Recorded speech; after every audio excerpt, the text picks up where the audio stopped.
Hello chess fans and welcome to the day number 1 of the World Chess Olympiad. After traveling from all around the world, all chess players finally reached the destination. Here we are in Budapest, and after the opening ceremony and after the drawing of lots, we are here all together in the playing hall of the tournament. So we have in total 178 teams in the open section and 162 teams in the women's section. It was a really exciting day today.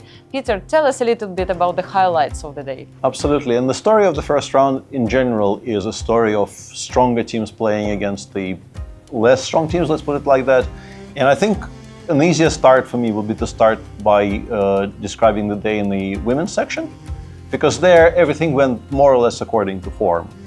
There were no major upsets. Some matches did not go 4-0, some matches will end up 3.5-half, but I think the favorites just won overwhelmingly in the women's section, and obviously the matches will become much closer with every round, but for today, what you would have expected has actually transpired. But in the open section, there were a lot of very, very exciting matches, and this is where I want to draw the attention of our viewers in particular to two matches and two games. First of all, a game that would have been in every miniature book in history for the rest of his natural life. And I think Levon Aronian is a very happy man today, because this game will now never be published anywhere.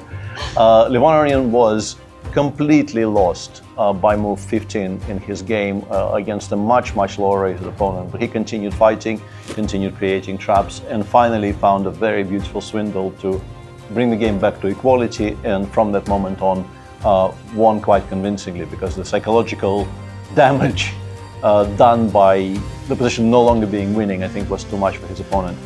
But the game I enjoyed the most today, and the match I enjoyed the most today, was the match between Trinidad and Tobago and Uzbekistan. Uzbekistan being the winners of the previous Olympiad in Chennai. And there was definitely a moment, maybe 2.5 hours into the match, where it looked like Uzbekistan might lose, because their advantages on boards 1 and 4 were not huge, and they were in tremendous amounts of trouble on boards 2 and 3.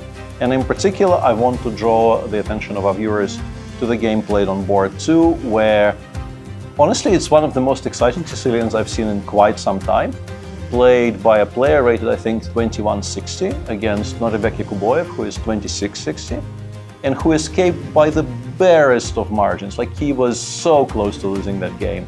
And it was so well played by the player from the Caribbean, who ended up taking a repetition in a position that was still winning, but he had a minute on the clock and maybe did not appreciate just how good his position was. But that for me absolutely was the game of the day. Absolutely amazing game, and of course we recommend to all our viewers to check this round, to check the games, and be ready for the day number 2. Absolutely, and the matches will get closer. There will be a lot more of these very exciting contests, and fantastic tournament in progress, don't miss it.